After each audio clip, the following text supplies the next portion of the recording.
I am Claire. I am 44 years old, a high school English teacher, divorced for 6 long years, with no kids, living alone in a small 2-bedroom house featuring a perennial garden I barely maintain. For decades, my older brother Daniel, now 47, was our family's golden child, the one who did everything right. He married his college sweetheart, bought a sprawling brick colonial in the suburbs, had 2 beautiful children, climbed the corporate ladder, and made partner at a prestigious downtown law firm. He was the one our parents bragged about during holiday dinners, the one who sent expensive, carefully wrapped gifts, and the one who hosted flawless, cinematic Thanksgivings. He was the man who had absolutely everything. And then, over the rapid, brutal course of 18 months, he lost it all. It started quietly, the way these catastrophic life shifts always do. It began with a text message from him that felt fundamentally off. It was shorter than usual, completely devoid of emojis. Daniel had always been an excessive, almost embarrassing emoji user, the kind that made me roll my eyes in private. Now, there was nothing but cold, flat, stark sentences on my screen. "Hey, can you come over this weekend? Need to talk." I drove out to his pristine suburban neighborhood that Saturday morning, fully expecting to discuss our mother's upcoming birthday or perhaps some minor, manageable family crisis.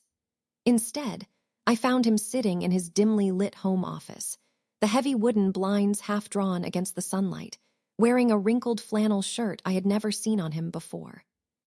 "Jenny wants a divorce," he said, before I could even sit down. I sat down hard in the leather armchair across from his desk, the air leaving my lungs. "What? Why? What happened?" He rubbed his face with both hands, his palms scraping against a dark stubble he usually never allowed to grow. "She says I'm never here. She says I prioritize the firm over everything else in our lives, that she's been raising Liam and Sophie completely alone for years." "That's not true," I countered, defending the brother I knew. "You coach Liam's soccer team. You're always there." "Not anymore," he muttered, his voice dropping an octave. "I missed the last 3 games, work stuff. A massive acquisition took over my schedule. She's completely done, Claire. She's already retained a lawyer." I sat in the silence of that massive room, utterly lost for words. Daniel and Jenny were the golden couple everyone in our social circle envied. They were the ones who still reached out to hold hands at noisy family dinners, the ones who took romantic anniversary trips to Europe, the ones who seemed to genuinely like each other after 18 years of marriage. "I thought you two were fine," I whispered. "Me too." He let out a dry, hollow laugh that rattled in his chest. "Turns out I'm a complete idiot." The next few months dissolved into a miserable blur of formal legal proceedings, asset divisions, and whispered late-night phone calls. Jenny moved out first, relocating the kids to her sister's house in a neighboring town. Daniel stayed behind in the big colonial house, rattling around its 6 empty bedrooms like an aimless ghost. I made it a point to visit every single weekend, bringing plastic containers of takeout and pretending I wasn't there explicitly to check on his breathing. He wasn't eating. Within 3 months, he had lost nearly 20 pounds. His tailored suits hung off his frame like borrowed clothes meant for a much larger man. At the office, he was somehow still functioning. He had to be, because the divorce proceedings were astronomically expensive. But at home, he was merely existing. He spent his evenings sitting in the dark, watching broadcast sports he didn't care about, drinking mid-shelf whiskey he never used to touch. "Have you talked to the kids this week?" I asked during a rainy Sunday visit. "Liam won't take my calls at all," he said, staring at the blank television screen. "Sophie calls occasionally, but she's incredibly upset. Jenny told them I chose the firm over them. She framed it as a rejection." "Did she actually use those words?" "I don't know, Claire. I don't know what she said to them. I don't know anything anymore." As a teacher, I wanted desperately to fix it. I wanted to treat his life like a poorly written essay, red-penning the errors and correcting the structure. That had always been my informal role in the family, after all. I was the stable one, the reliable, quiet schoolteacher who held the background together while Daniel shone. But I had absolutely no idea how to fix a shattered life. The divorce was finalized 9 months later. Daniel was awarded every other weekend with the kids and a mountain of marital debt. Jenny kept the house, the primary vehicle, and primary custody. He moved his remaining belongings into a cramped, dismal two-bedroom apartment downtown that smelled permanently of the previous tenant's stale cigarettes. "I can't afford anything better right now," he told me as I helped him unpack boxes of books. "Between the alimony, the child support, and my required share of the joint credit cards, I am basically broke." "Credit cards," I paused, holding a stack of novels. "I thought you guys were incredibly careful with your finances." "We were early on, but when you're actively trying to make senior partner, you have to spend money to project success. The client dinners, the country club fees, the trips, it all went on credit. Jenny got half of that debt in the settlement, but I still owe $70,000 personally." $70,000. As a teacher, I had never owed more than my modest mortgage. I genuinely did not comprehend how people survived under the crushing weight of that kind of financial panic. The first Christmas following the split, Daniel came to my small house entirely alone. Jenny had taken the children to her parents' winter home in Florida. He showed up at my front door with a bottle of cheap supermarket wine and a hollow, practiced smile that didn't reach his eyes. "I managed to get Liam that new video game he wanted," he said, carefully placing a wrapped box beneath my modest artificial tree. "Sophie wanted a silver necklace. I think I chose the right one, but who knows?" "You'll see them next week, though, right? You have them for the New Year's block." Yeah, I'm supposed to." He didn't sound convinced. We ate dinner together at my small kitchen table, just roast chicken and potatoes, nothing fancy. He picked at his food, moving it around the plate, and drank far too much of the wine. He talked about his law firm's upcoming caseload as if it were the only anchor keeping him tethered to the surface of the earth. "I'm not entirely sure I can do this, Claire," he said suddenly, setting his glass down with a sharp click. "I'm not sure I can keep going." "What do you mean by that?" "I mean, I built my entire identity around them. Around Jenny, the kids, the status, the house. And now it's just gone. Every single thing I sacrificed my sleep and my youth for is obliterated. I'm 47 years old, and I have absolutely nothing to show for it." "You still have your job, Daniel. You have your health." "Great. A corporate job and a steady pulse. What a fantastic consolation prize." I didn't know how to answer him, so I just sat there in the quiet room. Sometimes, when someone is grieving the loss of their entire reality, silence is the only honest thing you can offer. The following year managed to be worse, much worse. Daniel lost his partnership at the firm. It wasn't directly related to the divorce he claimed to the family, but I saw the unmistakable warning signs. He was constantly distracted, missing internal deadlines, and showing up late to partner meetings. The senior partners noticed. They had been willing to overlook his slipping performance for a few months. Divorce happens, and everyone gets a brief grace period. But eventually, the corporate grace period expired. "I'm being demoted," he told me over a static-heavy phone call. His voice was entirely flat, empty. "They're moving me down to senior associate status. I'll be taking directives from people I personally mentored 5 years ago."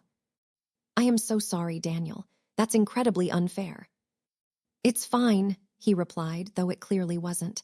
"I don't even care anymore. Who cares about billable hours? Who cares about anything?" I drove to his downtown apartment that very weekend. The living space had deteriorated significantly. Weeks of unwashed dishes were piled high in the sink, laundry was scattered across the floor, and he had stopped cooking entirely. The refrigerator contained nothing but stale takeout containers and a 12-pack of beer. "Have you been going to the therapy sessions?" I asked, looking around the room. "You promised me you were going." "I went twice. I couldn't afford the out-of-network copy." "Daniel, I will pay for it. I'll write the check today." "No," he said sharply, his pride flaring briefly. "You've already done too much for me. I'm not taking my younger sister's teaching money." "Then let me help you clean this place up. Let me do something tangible." He shrugged, walking back toward the bedroom. "Do whatever you want, Claire. I don't care." I cleaned his apartment for 6 straight hours. I scrubbed the grime from the bathroom, washed 3 loads of laundry, and threw out the rotting food. He sat on the mattress in the spare room the entire time, staring blankly at the beige wall. I had never seen a human being look so completely, devastatingly hollowed out. Predictably, the kids stopped coming to visit him. First, it was just missed weekends. Sophie had a high school track meet. Liam was feeling sick, minor things. But within months, it solidified into a definitive pattern. Jenny would send Daniel curt text messages with various excuses, and he would accept them without a single argument. "They don't want to see a ghost," he told me one evening. "I don't blame them, I'm a complete mess." They're teenagers, Daniel. They're processing the collapse of their family in their own clumsy way. You have to give them time. "Time," he muttered. "Right, because time famously fixes everything." It didn't fix things. It made them worse. Daniel started drinking more heavily. Not falling down, loud drunk, but a constant, numbing baseline. A beer with lunch on Saturdays. A heavy glass of whiskey immediately after work. Then 2 glasses. Then 3. He began calling me late at night, rambling incoherently about the past, about the mistakes he had made, about how he had single-handedly ruined his own life. Our mother fell ill that winter with stage 3 breast cancer. Surprisingly, Daniel was at the hospital every single day, sitting by her bedside for hours. It was the first time I had seen him truly engaged in something outside of his own misery in nearly 2 years. He held her hand, made terrible jokes that made her laugh, and coordinated her medications. Mom died 9 months later. Daniel held his composure perfectly through the funeral service, delivering a beautiful, articulate eulogy about her strength and resilience. He didn't shed a single tear in public. But afterward, when the relatives had gone, he sat on the floor of my living room and sobbed uncontrollably for an hour. "She was the last person who truly looked at me and saw a success," he wept. "Now she's gone, and look at me, look at what I've become." "You're going to rebuild, Daniel. You're going to be okay." "I have nothing left to rebuild with. No money, no family, no career. Nothing." He had isolated himself completely. I was the only person left who hadn't given up on him, but I was becoming so tired. Being Daniel's sole lifeline was an exhausting, heavy burden. I had my own quiet life, my own high school students, my own profound grief over losing our mother, but I couldn't leave him. The final financial crash came that spring. He was officially laid off from the law firm during a corporate restructuring. He called me from a neighborhood bar at 2 in the morning, weeping. "Claire, I can't do this anymore. I'm so tired of being a disappointment." I didn't listen to his protests. I drove through the empty streets until I found him hunched over a sticky bar counter. I brought him back to his apartment, where he confessed he couldn't afford the rent past the end of the month. "What if I just stopped fighting, Claire?" he asked as I helped him onto the couch. "You can't give up. You have children who need you." "They don't want me. I texted Sophie yesterday, and she told me I remind her of everything she wants to forget, her exact words. She's ashamed of me." He moved into my spare bedroom 2 weeks later. He set up a tiny desk and a small television, looking like a temporary guest who knew he was overstaying his welcome. He tried to find work, but the legal market was brutal, and he was deemed overqualified for entry-level positions and too high risk for senior roles. He had too much visible baggage. 6 months into living with me, he stopped leaving the spare room entirely. He would only emerge to shower and eat a piece of toast before retreating back behind the closed door. "Claire, I'm giving up," he told me one afternoon. "I've tried the medication, the walks, the routine. Nothing works. I am still completely miserable." "This is your life, Daniel," I said, my voice hardening out of sheer panic. "Only you can save it. No one can do it for you." "Maybe I don't want to be saved." That was the first time he said it aloud, the terrifying truth I had been dreading for 3 years. I began staying out late on purpose, going to dinners with friends just to escape the contagious, heavy sadness radiating from my spare room. It felt like it was drowning me, too. Then came the night Jenny called me, her voice trembling. "Claire, Liam received a text from Daniel tonight. It sounded like a goodbye.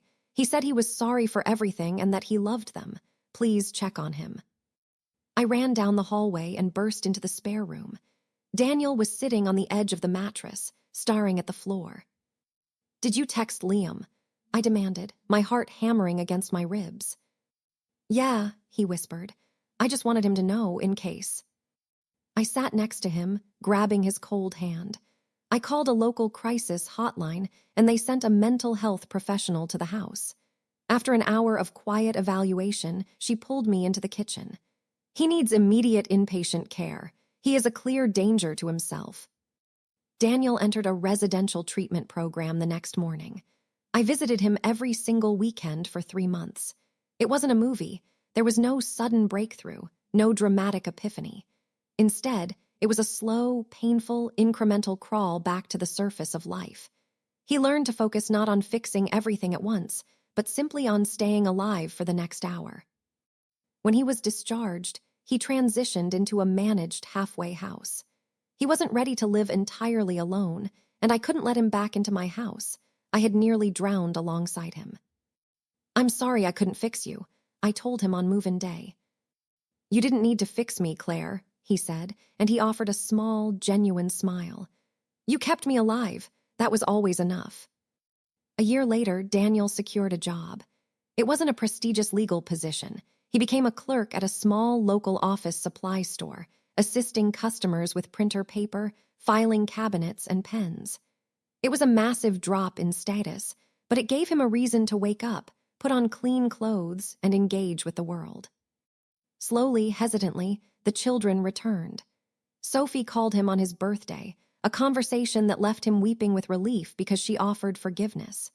Liam started visiting on alternating Sundays. They didn't discuss the trauma of the past 3 years. They simply ordered pizza, sat on the couch, and watched football games together in comfortable silence. Now I am 51 and Daniel is 54. Our lives are small, quiet, and absolutely nothing like the grand futures we had envisioned when we were younger. He lives in a tidy one-bedroom apartment, and I still teach my high school English classes. We share dinner every single Sunday evening on his small balcony. "I think I might actually be happy, Claire," he told me recently, watching the sunset over the city skyline. "Not every minute, but sometimes." "Sometimes is a beautiful place to start," I replied. I look across the table at my brother. I still miss the brilliant, confident, golden version of Daniel who seemed to have the entire world figured out. But I love this version, too, the one who fell completely apart, who fought through the dark, and who is still here, breathing and trying. We survived the wreckage, messily and with permanent scars.